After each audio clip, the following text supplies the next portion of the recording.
Hello, friends. Welcome back to Club, the C Club podcast. I'm Jess Sloss, and today I'm very excited to bring you a conversation with Packy McCormick, the author of the Not Boring newsletter and investor from the Not Boring Fund. Packy, he has this amazing talent at being able to explain very complicated things. He's written a number of posts exploring everything from DAOs to Web3. Of course, he has deep dives in a whole lot of Web2 topics as well. And this conversation allowed us to get into all sorts of things. We talked about his journey to start Not Boring at the beginning of the pandemic. We get into fun things like the importance of vibes when building a project. We spend some time diving into some of his most impactful, popular issues that he's written. So we dive into the great online game and end our conversation talking about liquid superteams and the future of work. Packy is a phenomenal thinker and experimenter and diver inner of things, and I really enjoyed this conversation. I'm sure you will too. Let's jump into it. What up, Packy? Welcome to the C Club podcast. What up, Jess? Good to be here. I was going to figure out what my right introduction will be. This is all so new. I don't really know, but maybe what up? What up? It's casual. That's what I'm trying to, yeah. We're all down friends together. What would I say to you if I called you? I'd be like, what, I think that's what exactly up? what you have said, yeah.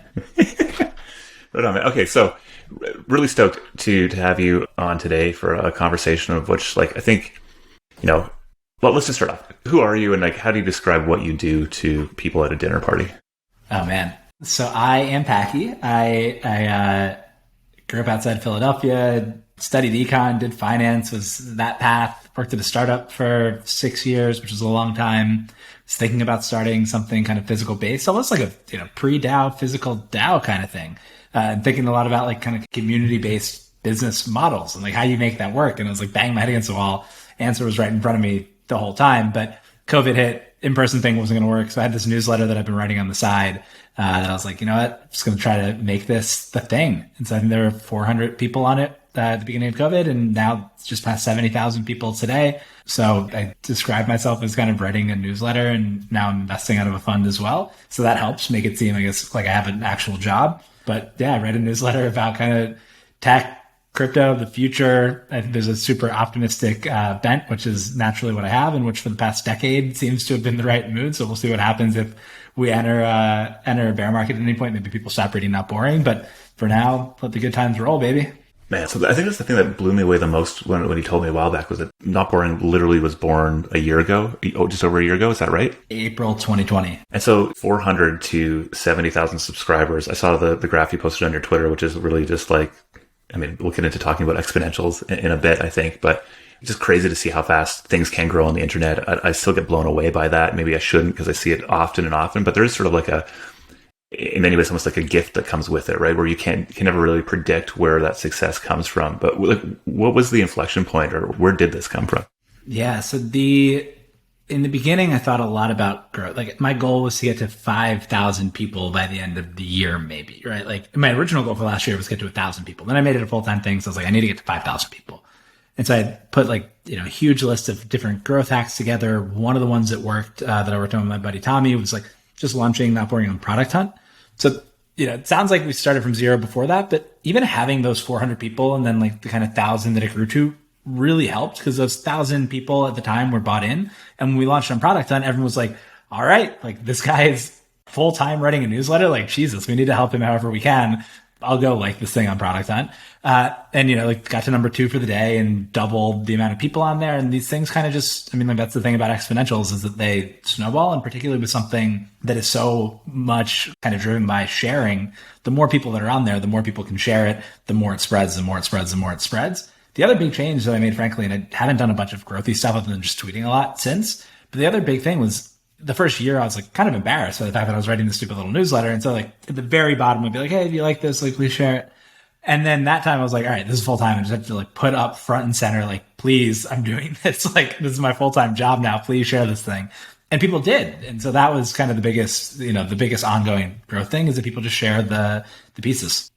what's going through my mind here is like, yeah, so much of value in starting from like 400. And one of the things that blows me away about like the social token space generally is just how small it is. Like, and even the DAO space, like these are small numbers of people, even if there's 4,000 people in these communities, but so much of the value is like their focus, effort, and support in moving something forward. And to see like those exact same dynamics at play. I mean, of course it'd be at play around a newsletter, but that makes a lot of sense for how you go from like sort of 4 to 1,000, 1,000 to 5,000. Like 70,000 is a lot of people. So what do you think the narrative or like the connection, or there must be something that the zeitgeist that you've hit in some way that has made that click? What's been interesting is that it's grown through a bunch of different kind of focuses. So in the beginning, it was like, all right, I like tech and I like strategy. I'm going to write about tech strategy, but with like pop culture in it. And so that was unique enough. And there were few enough newsletters even a year and a half ago that like there wasn't a ton of other stuff that people were reading and people were stuck inside. And so like that got me through the first wave. Then it became too much of an effort to like figure out how is this strategy concept like some movie every week. And so I was like, you know what, let me just like keep the tone. I can't always think about it like the 80s TV show that this concept is like. It just takes too much time. So let me drop that, but keep the tone. I started writing, I wrote about like a two-parter on Tencent, which did really, really well. I wrote about Stripe, which did well. But there were a lot of like public companies that I would write about, public tech companies for the most part. And that was like a different channel of growth. So in the beginning, it was like kind of my friends and family. Then it was finance people and it got shared on, Seeking Alpha or wherever else. And so like that brought in a new wave of people. And then for the past 6 months, I think January is kind of the first time that I really wrote something about kind of crypto. Like its own piece at least. That's really been, I was kind of like maybe every other week I'll do crypto, maybe every like month I'll do crypto. And now like pretty much everything that I write has something to do with crypto Web3, just because there's so much fascinating stuff going on.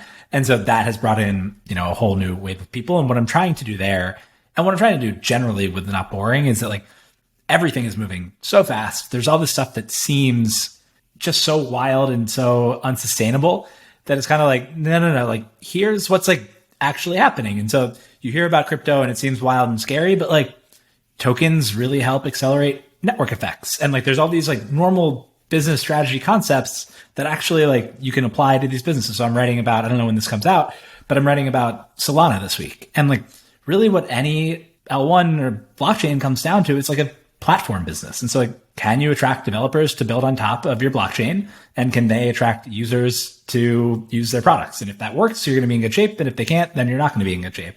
And so like, there's all this stuff that seems wild, but like, it all comes down to the same kind of fundamental things. It's just like, there's this whole new tool set that like, just, the first piece I wrote was about the value chain of the metaverse and like how much more money the both creator and the consumer can keep when you cut out this middleman. And so like, there's all these things that like, if you just run them through a normal kind of business framework, it actually makes a ton of sense.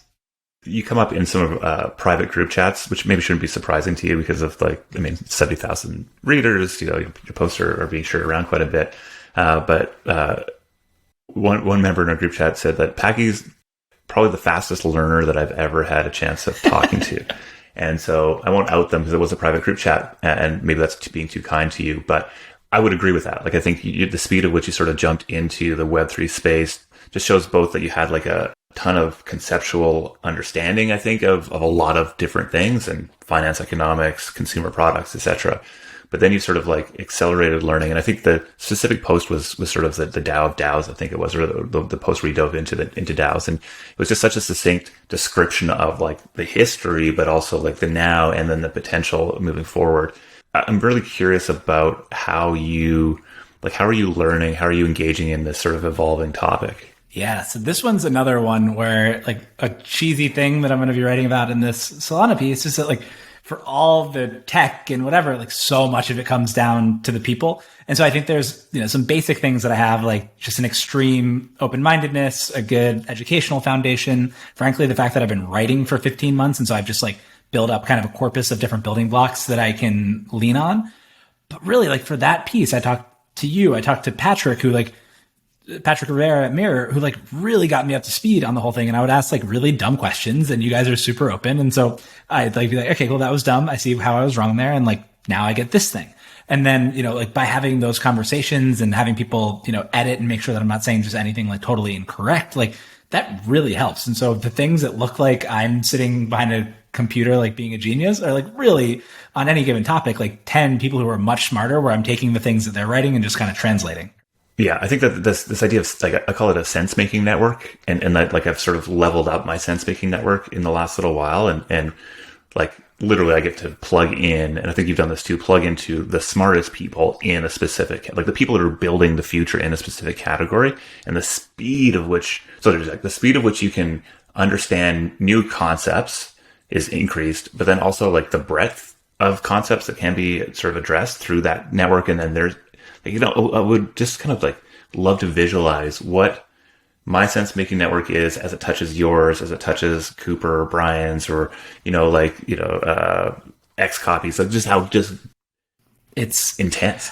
I also think what people don't appreciate is like how much less just like otherworldly genius the people at the forefront of all of this stuff are. So like obviously some people are doing technical things that I could never in a million years do.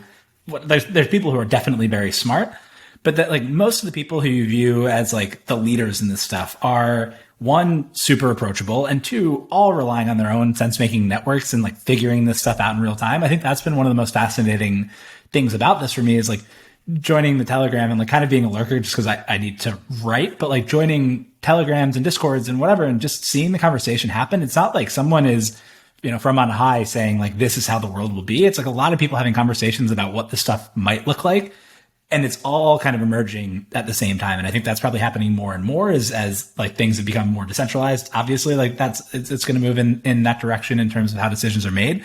But there's not like some super genius sitting out there saying like, this is what the world looks like. It's a lot of conversations and people iterating with each other. And I think that's been one of the really cool things to watch. Yeah, I think one of the and probably one of our earliest conversations, I was just really impressed with your ability to communicate complex ideas to folks. And I wanted to make myself as available to you as possible, because one of my missions within C Club is to help bring, like I think the idea of the growth in crypto is going to come through, folks like Kanye rather than Compound, is a saying I use often. So how do we get more mainstream first and focus in around the culture rather than in around like options, even though that's kind of interesting. And I think the ability to tap into these communities, and underpinning that idea of like Kanye versus Compound, is that folks like yourself have spent hundreds, thousands of hours building up relationships with folks to the point where they're willing to give you an extra heartbeat, an extra little bit of attention, a few more paragraphs than they would give me, or they would give, somebody who's like trying to sell them something, that's for sure. And so the ability to get over that learning hump is so big, which still seems very like massive to many people. It's again, so cool, like kind of how the incentive alignment works here, where you did not need at all to be so generous and continue to be so generous with your time. But like, it helps me get smarter on this stuff, which helps get more people interested in crypto, which then helps you and Seed Club. And like, nobody's out for themselves doing this. Like, none of the motives feel selfish, but it all kind of works, where if everybody's just like, I don't know, it's some big game theory, or if everybody's just like kind of generous, that it all comes back and everybody does better. And so like, such a cool system that you had no reason to have to give me your time and explain this stuff to a neophyte, and you did, and it's been super helpful, hopefully, for both of us. Oh, huge. Yeah, for sure. And being able to do that in like I was actually speaking with a founder earlier today, and what was super clear was how much he was leaning into this strategy, like to the point of being like, how can I just be radically giving across, like when you talk about our token design, when we talk about our NFT drop, like if this is a race for positive sum games, how do I go play that positive sum game to the best of the benefit of others? And it's kind of a crazy that really in the place that they're playing in, that's a huge, brilliant strategic move, massive competitive advantage. If they're able to really pull it off and continue to deliver, like where I think Chris Dixon tweeted the other day about like your take rate is my opportunity, which is sort of a play on Jeff Bezos as like your margin is my opportunity, which I thought was just, is genius in the clarity that tweet can share, but also in the strategy that I think is being employed by so many organizations and people in this world, right? And it's interesting too, right? Because like I'm in both worlds now for sure. Like I'm, out of my portfolio, I can only invest a max of 20% out of my fund into crypto projects. So, and I still think there's a lot of great businesses to be built that aren't crypto businesses, depending on what space you're in. But looking at kind of how Web3 does community and cap table and all of that kind of stuff, and then how even like just some normal founders do it. And this is not true of everyone. Like, I think a lot of people are building cap tables with the right people for the right reasons and all of that. But I've had a couple conversations too, where it's just like, yeah, I don't know, we want you on. Like, if you tweet about us 3 times, then like we'll give you an allocation. It's like, that is not how you play this game, like at all. Or like, I had somebody tell me like they had no room left on the cap table for somebody who wasn't an influencer. And I was like, well, I ended up saying no to that one just because I think it's like, it can't be so tit for tat or it doesn't work. Yeah, super transactional really is like limiting in ways that I think will only be more apparent sort of in the months and years down the road. I try to get across this idea of the different sort of emotional engagement that happens around social tokens or NFTs and ownership and kind of this being brought in early. And like, there's just so many different nuanced ways that even just receiving a token kind of changes things. And I think that's even to your point there, like even the approach somebody takes, mindset somebody takes in going to build a company has, sure, there's like practical considerations on whether this is a good deal, is it going to work out or not. But there's also like, you know, we talk about vibes all the time in C Club. And so like, how do you like high vibe, good alignment? I don't know how that comes out or plays out in the future, but I'm pretty sure that it's going to play out positively at some point. I have a hard time communicating that. Of course, it's like almost impossible to communicate. And that's why I'm spending so much time like trying to approach the same kind of question from a bunch of different angles. Like I wrote about, you know, storytelling this past week, like trying to get to a little bit of this. And some of it just comes down to the fact that like, we're not building, I mean, people are building cars, but like the forefront of technology is like not building physical things that like people need to survive anymore.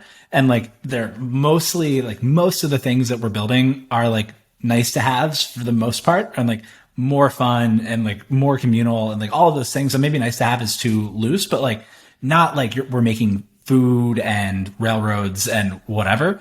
And so like vibe is huge. It's like, do customers want to be a part of this? And do stakeholders want to be a part of this or not? And so like, it's impossible to measure, but like vibe is huge in something like that, where you're building something maybe no less important, but like more ephemeral or hard to define or hard to quantify or whatever. Like vibes are like an actual important thing. Yeah, I think it's such an interesting statement that we're sort of building, more ephemeral, less, importance is maybe not the right vector to explore it on, but it is higher up that Maslow's hierarchy of needs. And exactly, our survival is less dependent on the things at this point. Like survival is almost taken for granted by a larger and larger percentage of the world's population. And so like when that is the case, then like compared to survival, they're nice to have. They're also super important, and community is important. Like all these things are important to being a human and why we're humans. But I just mean like they're not, our survival is not dependent on them. Yeah, I think there's a lot more nuance in all of these segments, which I think is super interesting. And this kind of, I mean, I've watched you over the last, 6-8 months just sort of lay out these really, some core theses, I would say, or at least maybe explorations is a better way to put it, because I really do see you just sort of like getting your teeth into something and like really trying to like pull apart. And your essays are, thousands of words long and entertaining. And, I think it's a format that really allows you to kind of get into that nuance in an interesting way. So I thought maybe what we could do is sort of zoom out a little bit and hit a couple of those topics, because I think it shows an interesting progression and like a building block to more of your sort of contemporary pieces. But the one that first stood out to me was this idea of the post called Power to the Person. Can you like just give us like the high level exploration that you did there? So the high level exploration, like I think I framed it with a question that was like a little provocative, which is when will we have kind of like a $1 trillion one person company? And so there's like the intersection of all of these different things happening. The creator economy is blowing up, NFTs and cryptos are blowing up, like just cryptonomics in general, and the way to kind of pull stakeholders together in a way that a traditional kind of corporate structure wouldn't allow like with nearly as easily. Like all this stuff should lead to a place where one kind of full-time person at the center using a combination of software and like loose ties with a bunch of people who are kind of loosely aligned with what they're doing can build $1 trillion thing. So that was the point of that whole one. So it's not just like a creator kind of like gig economy thing where you're just like sitting in front of a keyboard and just like trying to get something out every week. And if I do it this week, I get paid. It's more like there are tools where you can actually build these like real self-sustaining things that can outlive you as one person at the center. There's like a couple threads that I've been thinking about recently that you just sort of remind me of with that framing.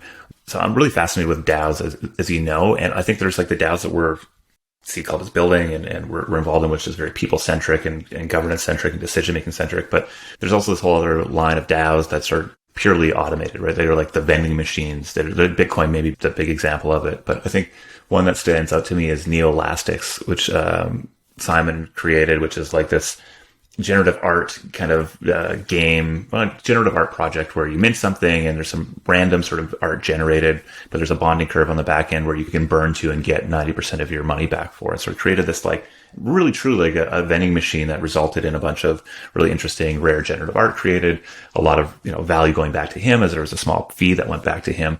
But you can just sort of see like that. I think Song That Owns Itself is another project in the space that's trying to look at IP and trying to power like more automated value creation around IP. And so I could see this like truly the leverage that someone who has the ability to develop these smart contracts has today, over and above what a creator might have or somebody playing on these other platforms. Like it is like, I am fully a believer of the fact that there will be, billion-dollar one-person organizations. And I mean, could you argue that Bitcoin is there already? Maybe, I don't know. Satoshi, yeah, maybe, right? But it's interesting to me that we haven't seen more of those yet. And I think it almost speaks to, kind of where I saw sort of like your next piece going, which was, the transition is just too good to go here, but I had another point.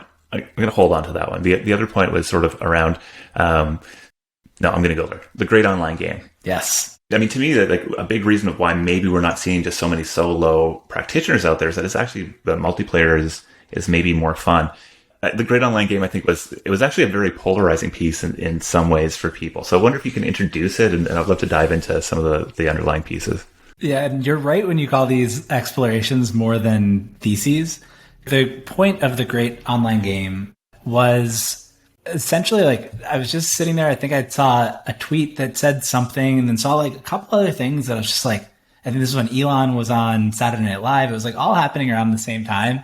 And I was like, damn, like, if we make this distinction between like video games and then like work and being online and all these things, and they're like all kind of the same thing. And we're like all kind of playing this big global video game where like, if you look at the definition of a video game, it's something around like manipulating objects on a digital screen. So check. Someone else's, like, I think the tweet was Nick Milanovic, and I think it was something to the effect of like, every day we go and sit in front of a keyboard, and like if you tap the right keys in the right order, one day you can buy a house. And like, like that was an incredible tweet that just kind of like called out the absurdity of all, like, I love Kurt Vonnegut and like all of that, and like anything that kind of like, gets into the absurd, I think is pretty fascinating. And like, if you just like kind of reduce everything down, like then what we're doing is playing this game where like you're joining these different guilds and you're popping into different chat rooms and you're doing most of this on your computer. And I think the big misunderstanding that people had on that piece was that like, I think the people like maybe like either read it deeply and I didn't write it the way that I meant, or just like kind of didn't read it deeply and just kind of like looked at the title. But that I was saying like, go like be online all the time and like just amass a huge following and like become an influencer. And like, that is not the point at all. It's just that like in a few keystrokes, you can reach like your people now. And there's crypto that can like kind of coordinate these groups and tie them together. And there's some cryptos that can like pop in and like kind of sit above all the different networks that you're a part of and like let you drop in. And so like, maybe it's metaversey, maybe not, but like, it's just like all this stuff is kind of already connected now. And you can build a career, friendships, relationships, pop in and out of different things. Like you're playing this video game where you're the main character, and the downside is definitely more limited than the upside unless you're an asshole. And like, if you're going to go and like be a but actually guy or like, just like be mean to people, then like, yeah, you'll probably, it's not going to help you in the game. But otherwise, like just the upside is unlimited. Even if you don't get to be like a huge influencer, like you can go find that one person who's interested in the same exact thing that you are halfway across the world. And that's amazing. Yeah. Like the most asymmetric bet you can make, I think, on the internet is sending a DM right now. Like literally just being like downside is nothing. Upside is maybe anything, everything. I mean, I enjoyed the pushback on this piece because it reminded me of the pushback on NFTs and on so many of the things that I'm sort of really interested in it. Kind of like, I guess I'm used to it now, and maybe I too am an optimist, I think, at heart, along with you. But to me, it reads as future shock, right? Like this, like the world changing so fast. And I think it's like, people finding a hard time if I find it hard to keep up with everything that's going on, I can only imagine what others are, right? And I'm full-time invested in this with a great sense-making network, et cetera. So I get it. And so I think like so much of and I spent a lot of time thinking about, as we talked earlier, about like, what is like how do we get to that next ring of interested people and supporters? Like if the vision is really that we have widespread ownership of the digital networks that are coordinating our economy, which is like the reason I'm in the space, we need to expand the number of people who have understanding that's going to be good actors in it. And so overcoming that future shock is like, I think a big piece. And so to see it come up in so many different ways, even in a piece that was like I think did read like, I mean, my take was it read as like an exploration and a discussion of something that I very much feel like I'm playing on a regular basis. And I think actually opens up a way of looking at all this stuff in a very helpful way, which is like, if you are wanting to participate or build, you are like to approach it like a game, right? So how am I building the party bid is a new tool, a new level within the game, a new feature within the game. Inviting your friends in and building squads. That's like a function of the game. How those guilds sort of connect with other guilds. These are all very like, I mean, it is gameplay and I think obviously has real world parallels as well, but maybe I think it's helpful to sort of package it in this game. Though I understand like the fear around it is like, okay, well, if I'm not in a position to go and take the risk and to approach this truly like a game where there isn't huge stakes, because I mean, I feel very privileged in that I can take a lot of risk in this space because I'm not worried about having to put food on my table. And so that future shock, I think, has different impacts on different folks. But I think that's true. But I think the other point to that was like, there are a lot of people who've brought themselves out of like nothing to something. And there's a lot of people who like, and this is not like a hustle porn thing that I'm about to say, but like a lot of people spend a lot of time like dicking around, and that is totally cool. But to then be like, no, well, this is your privileged ass saying that like I should be doing, it's like, no, all I do is dick around on Twitter all day. Like that is where this started. I had nothing on this side. Like a year ago, I had $0 job, like no income, whatever. And like, I was just dicking around on Twitter and like exploring things that I'm interested in. And so I'd push back on that a little. Like, certainly there's some people for whom like you don't even have an internet connection. So like, obviously I'm not saying that this is like accessible or right for everybody, but I also think that like it's more of a like mental shift than a circumstances thing in a big way. Cause there's like plenty that you could be doing that doesn't even require a lot of hard work, but just like things that you're interested in, just go explore them more with other people. Yeah, I think I totally agree with that. It is interesting to me to see where that barrier lives within people, because I think it is part overwhelm, but I guess maybe just aptitude as well plays into it quite a lot. I mean, if I look back on my career, man, I was just looking for interesting things to go do, and it was not being motivated by money or status. I mean, sure, status, I mean, that's in everything, but like it wasn't trying to be a lawyer or trying to move up a corporate ladder or do anything like that. I was literally just trying to find like the thing that was interesting enough to get me all in so that I could actually go achieve something. Because if I'm not interested in it, like, good luck at getting me to like do anything really, right? And so huge, like for the early part of my career, I saw that as like the biggest weakness ever, right? Because I'm like, I got this opportunity in front of me. Can I just put my head down and execute on it? And the answer was no. But now I feel like I'm so enamored with everything that's happening here. And so like, there's just no way for me not to be in this game on a multiple hour basis in these conversations. You know, it's so funny. I just read this short story that it was so short that I didn't even like get the name of, but Amazon Kindle has been doing these like short stories with a bunch of different famous authors, and Mortals or however you pronounce his name, the guy who wrote Gentleman in Moscow, wrote this short story essentially about this like genetics lab that you could kind of choose the path of your child by just like tweaking their genes. And in each one of the situations, like there's this 3-act kind of thing that they go through where this thing that is either a strength or weakness in the first act when they're a child becomes the opposite in their second act, and then becomes the original thing again in their third act. And like, that's what you're talking about here too, where like, I bet as a kid, you got super interested in a bunch of stuff, and then you have to like figure out how to apply that to the grown-up world, and then like maybe you give up or whatever, or you just change your context and find the thing that you're interested in. So it's just like funny how humans kind of track that 3-part thing, always. Yeah, I think that's super interesting.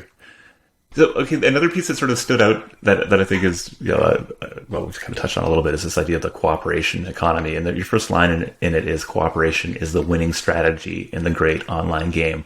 What was the insight here? So, I mean, obviously, as you mentioned, like it's an exploration and there's pushback and then you like go the other way and whatever. And so part of the point of the piece was like, I didn't mean that we should all just be like sitting in our basements by ourselves and like not working together and like all being selfish. And this was pushed back to the great online game, but like particularly to Power to the Person, where it's like really not, like this is not a solo game. Like the whole point of this is to form different groups. But I think what like goes away more and more and more is this idea that like you need to go work at one company, show up at an office 5 days a week from 9 to 5, do the same thing, hang out at the water cooler and waste time for 2 hours a day. And like, that is just what, what life should be and how you make a living. Like very clearly that is going away for more and more people. And I think COVID just kind of like made that even more clear. And so I don't know, my real inspiration for it was that. And then just the fact that like I was raising this venture fund and there were people who were just being like unnecessarily helpful in the whole process of like, introducing me to their LPs to have them invest and like introducing me to their portfolio companies. And again, like not in a tit for tat transactional way, just kind of like, I don't know, I feel like we're kind of on the same team here. Like we're all solo GPs. And so like, let's work together. And like, I think there's like a really interesting thing that you can do where if you get like 5 of us together, it's, in some ways more powerful than having kind of one big firm. Like, there's some big firms that are just golden, like Sequoia and Dries and Thrive. Like all of those guys are going to get the deals that they want. But there's this whole group in the middle that I think are just going to get crushed by groups of individuals kind of coming together when the time is right. And that's, I think finance is like a very clear thing to define because it's like so transactional and kind of deal by deal and all of that. And media is another one of those areas where it's kind of the same thing where people can kind of come together and break apart. But the things that happen in finance and media, like then kind of trickle down into all sorts of different things. So like, why would you have the world's best designer working at one company for 5 years when like maybe half of their day, they're not doing anything or they're sitting in meetings or they're whatever? Like use that great talent to go work on 3 different projects. And like, you're seeing this kind of more and more, even with like those memes about people working 3 different engineering jobs or whatever from home. But like, that's a great thing because otherwise you're just like dicking around. And if you can get the job done and you're interested and you want to make more money because you can do things faster and at the same quality level, why not do that? And that's, another one where I don't think I talked about like liquid super teams and like, the Miami Heat and LeBron James and Chris Bosh and Dwayne Wade coming together. And like, sure, they're the superstar teams, but I also think that's true at like any level where hopefully like the internet is just this really good matching engine where you can go find the right opportunity for your particular skill set at a given time. And I think that's a really great thing where people aren't like just wasting time and feeling like kind of drained by being stuck somewhere.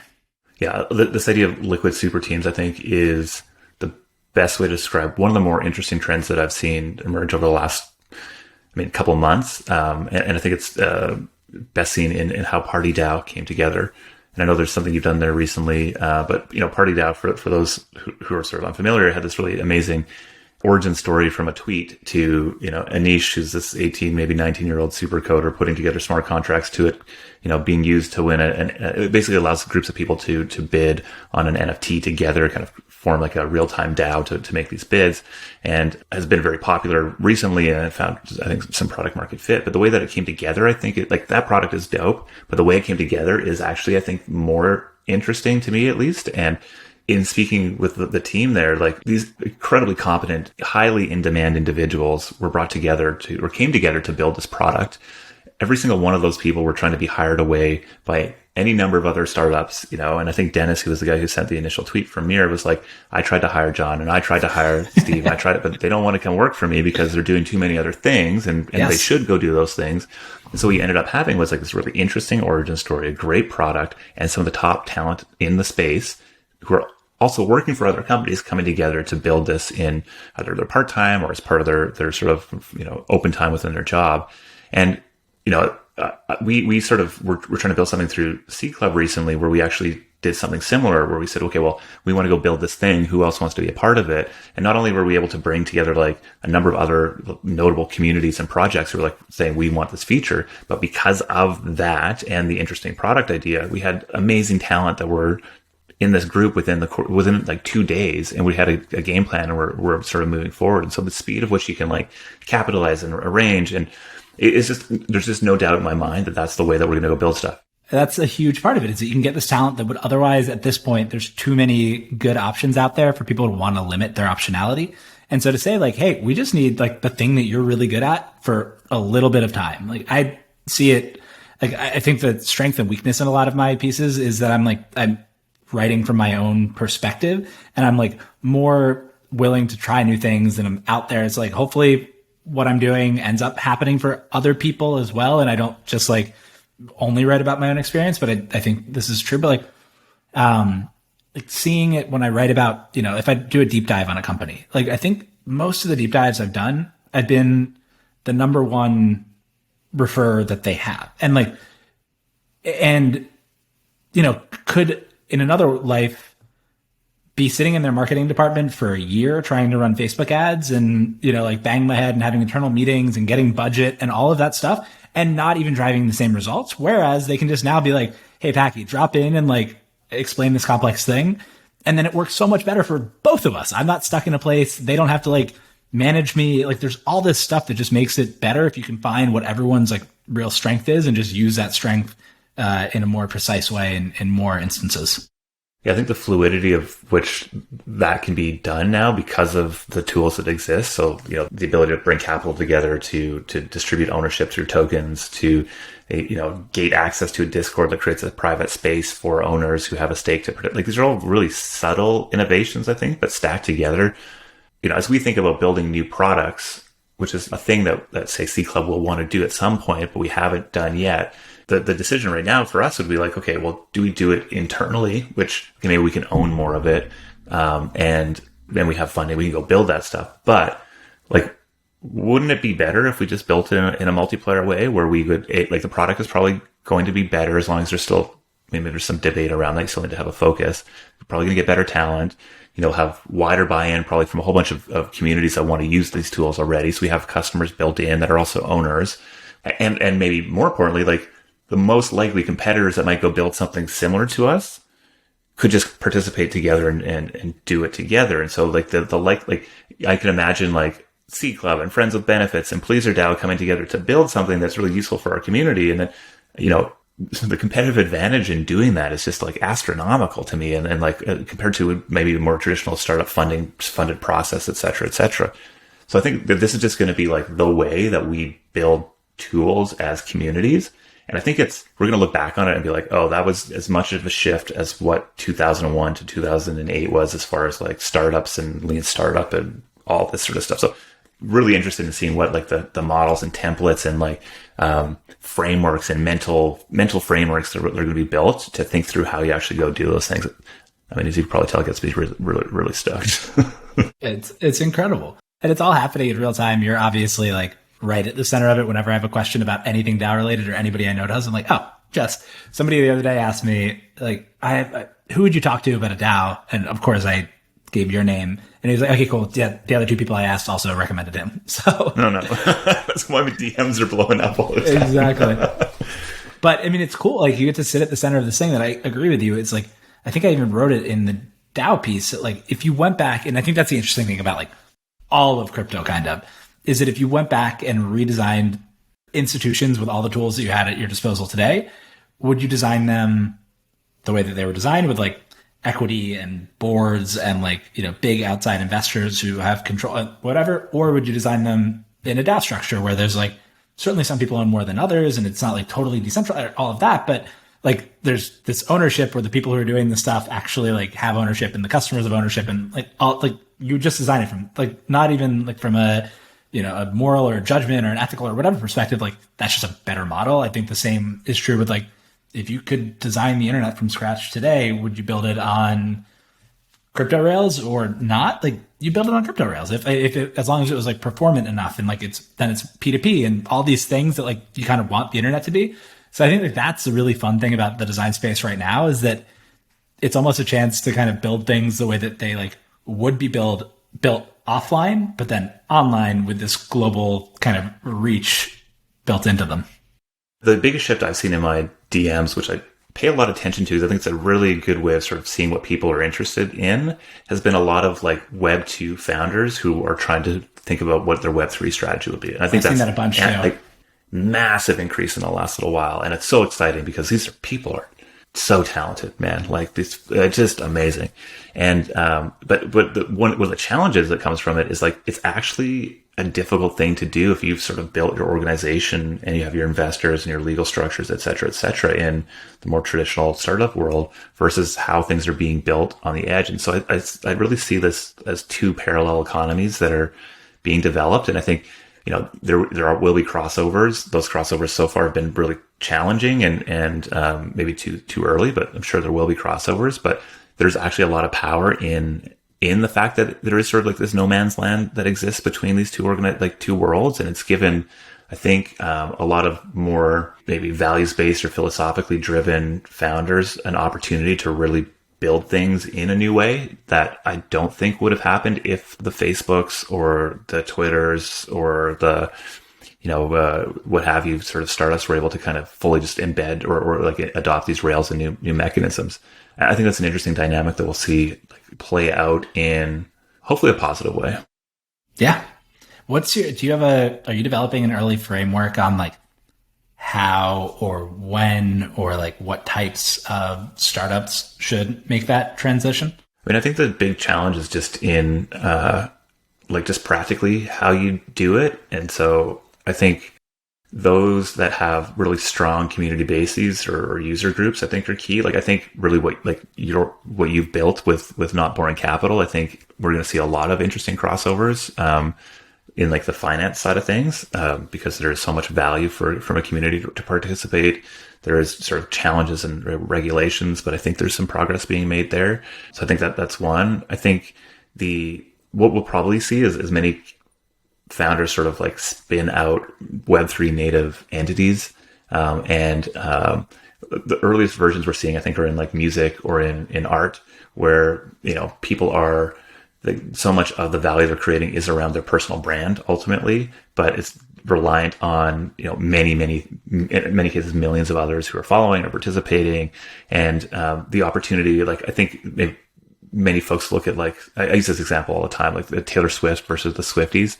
Like, you know, Taylor Swift, I would much rather, I think the opportunity for somebody like Taylor Swift is to empower the Swifties with a DAO and to, you know, to make things for that community, to, you know, donate NFTs that can be sold, that can be turned into capital, that community can use to go do things. And so this idea of like tokenizing the fan club or spinning up fan club entities in Web3, while maybe you're still separate and operating in the more Web 2 space. I think Bankless is a great example of this, where they have the Bankless LLC, which is the media company, podcast, etc., and then the DAO, which is a separate, you know, on-chain entity. So I think we'll see many more like that. I think one of the interesting challenges for many projects is that, you know, a community is very different than an audience. And I think what really is rewarded in Web3 right now are communities, and where you sort of have like some intrinsic desire to participate that gets, you know, accentuated with tokens, rather than just embedding a sort of an incentive layer on top of an audience, which is very just like a wild thing to see the difference. Like, there's sort of this depth and connection that exists in the community-based communities, and more audiences or speculative-based, you know, releases of tokens kind of have a lot more volatility and have a hard time finding their base and stuff like that. So I think that's going to be a big challenge for companies as well. It's a thing that I've been thinking about too. And I was talking to somebody about like how I would do, tokenized community on something that they're building the other day. And I was like, man, I don't want a Discord that I have to like go manage. And like, that's not what I want out of a community. What I actually want is for this, like, I have a community with a chat room. It's Twitter. Like, I'm interacting with people all of the time. Like, that is where my community lives. So I'd love to see Twitter. I'd love to see Jack get off of Bitcoin, because it just like maybe it makes sense for Square potential. I don't know, but it doesn't make sense for Twitter. And I want to see him like just come over to the East side and like start building some stuff into Twitter. I know they have Blue Sky coming and whatever, but if there was Discord like tooling to make Twitter a little bit more like that, it would be incredible. Super follows and tips like are the initial rails that this should be sent through, right? Like, and the fact that they're not getting adoption in either of those products. I mean, maybe they are, but I think in tips specifically, probably not. It's just expensive, and it I just makes got denied for super follows too, which like, well, I'm not, I wouldn't trust you. I wouldn't trust you with super follow. I mean, that's fair.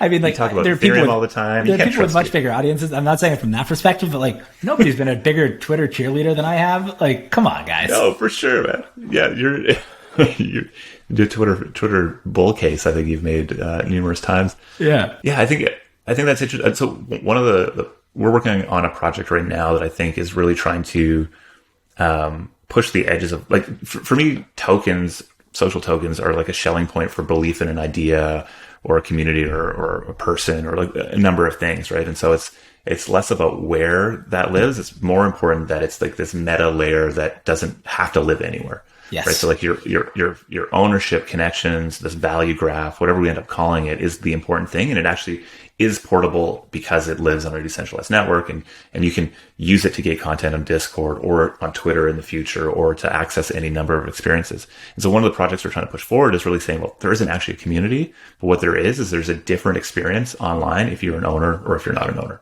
And that comes up in multiple different properties. It may come into a community at some point, probably hit the real world at some point. And so the hope there is that we can really start to like make the opportunity a little bit bigger in people's minds, and that the important thing is the belief in the value and the value and the mission that these sort of tokens represent. 100%. And it's going to be so cool when you can log into everything with your MetaMask, and then you just see different experiences. Global login. All right, we're coming up on the hour, and I have like 17 other articles to get through here, so maybe we'll just choose a couple big ones here. I think the most recent piece that you wrote, I think, is like just a perfect commentary on like what is happening in crypto Twitter, crypto generally today. The post is titled "Status Monkeys," and you're using NFTs as social networks, using the status as a service framework. I think that Eugene's post has been another sort of like foundational tome, I guess, on sort of like this multi-billion-dollar sort of industry that's emerged. What are the big takeaways from your exploration of like NFTs and social crypto? Yeah, I wrote a lot of words on that one. I think it was like 8,000 words or something crazy. The main takeaway is like, really, there's just Eugene Waype's Status as a Service, which was like one of those foundational, just like everybody reads this piece kind of pieces. And as I was thinking about NFTs and like why people don't get NFTs, and like trying to rationalize NFTs to myself, and like just like trying to, again, just make sense of the things that I was like kind of seeing on crypto Twitter and in Discords and like just different areas, that's where most of these ideas come from, is just like, wait, what's going on here? Like there has to be a real reason for this. Like, what is it? And in this case, like he wrote about kind of whether a social network succeeds or doesn't succeed kind of on these like three axes, which were kind of social capital, entertainment, and utility. So Chris Dixon wrote, come for the tool, stay for the network. And so that's like, come for the utility, stay for the network. You can do it the other way, where it's come for the network, stay for the tool. In the post, Eugene Way didn't get into entertainment, but like that's obviously a huge thing. So I was like, wow, if you look at like why people are buying NFTs, it's like very much those three things. There's the social status that comes with owning a rare punk or Bored Ape or a Squiggle. And I like hate myself for when I first saw you promoting Squiggles, I was like, that is stupid. And like, you're probably a billionaire at this point from owning Squiggles. But just like seeing different things like that. And it ties into a bunch of different things that he said too, that have always stuck with me, about how like, if you were early on Twitter, it was way easier to get followers as like one, or you could bring in like your exogenous social capital. And like, if you're Paris Hilton or something and you come onto Twitter, then you get more famous all of a sudden. Same thing. If you come into crypto and you haven't been there and you haven't been like earning this stuff, you can come in as a rich person and just buy NFTs too, and then actually buy your way into that social capital. But it just like, NFTs are just this thing that kind of lines up so well with what he's writing about in the social network. It obviously isn't a social network. It's a JPEG, but like there are these things that are kind of forming around it. There are communities that are forming. We just won this party bid together as a group. And so we have a Discord going now where like, it really does feel like this very mini kind of social network. And it's not like Ferrari type status where everyone's showing off. It's just like, hey, we're in this thing, but then to the outside world, we own this thing together. Like, there's so many layers, all this different stuff. But again, like there's some precedent, and that precedent is like they're very much like social networks, except NFTs exist kind of like, again, it's this like meta layer. I made up a dumb word, superverse, for this because it's like above all the different things that we use and like can drop into Discord or Twitter or wherever with your NFT. And over time that will have more utility. It'll open up more experiences, all that kind of stuff. I think it's so interesting to think like this I guess big topic of conversation is sort of decentralized social networks. Like, what does the evolution of the social network look like? And I think like almost inevitably it's not going to look like what a social network looks like. And so then the question is like, okay, well, what might it look like? And I think obviously like using those understood structures to help make sense of the world kind of naturally where we go and probably useful. But also limiting in many ways. And so I like this piece because it was kind of like using a framework to sort of high level chart out those things, but you haven't really like tried to be prescriptive in any way of like the way that's going to come out into the world. I feel like Ethereum as like the network, and then we're just having like almost a never ending amount of experiments around how you actually combine this utility, entertainment, and social capital and that connection, which right now I think feels very ephemeral to a degree or not clear. But I think will, as more tools come out that kind of layer more social elements on, and I think there's some really exciting products out there that are working on this, like the ability to kind of have communication between token holders or between a contract and token holders. And like, okay, now all of a sudden that's going to start to look a lot more clear. And it's, you know, when I think like we just did a party bid through M Club, which is like, so M Club is a sister DAO of Seed Club with different ownership structure that then goes in and bids on NFTs that came from Electra DAO, which is a sub DAO of Songcamp, which is a going to be a DAO that then was two party bids win. It was two party bids fighting off each other or fighting against each other. One of them winning, but then, okay, so then Beats DAO wins another one, but then Brett's like, hey, if you participate in this party DAO, we're actually going to use it to start a new music DAO. And so there's just like these layers upon layers of social interaction that are kind of happening here, and how to make sense of all of that and what framework it's actually going to live on, I think that just paying attention to that piece right now and being in that conversation is probably one of the most asymmetric bets you can make in crypto. Totally. It's interesting because like, I think it was the Best Like the Best podcast that Chris Dixon went on. He was talking about, like how in the beginning of mobile, you couldn't have possibly predicted all the things that we built on mobile. And that is like certainly true. And I think it's exponentially harder to predict now just because of composability. Like then it was at least like, all right, we have a GPS, we have a thing that's always with us, we have whatever, like maybe you would do something with a map, or like maybe you do something with whatever. And this is now just kind of like, I don't know, somebody's going to create a building block next week that everybody's going to use as part of their experience to do like 6 other things. And those people are going to build 6 other things on top.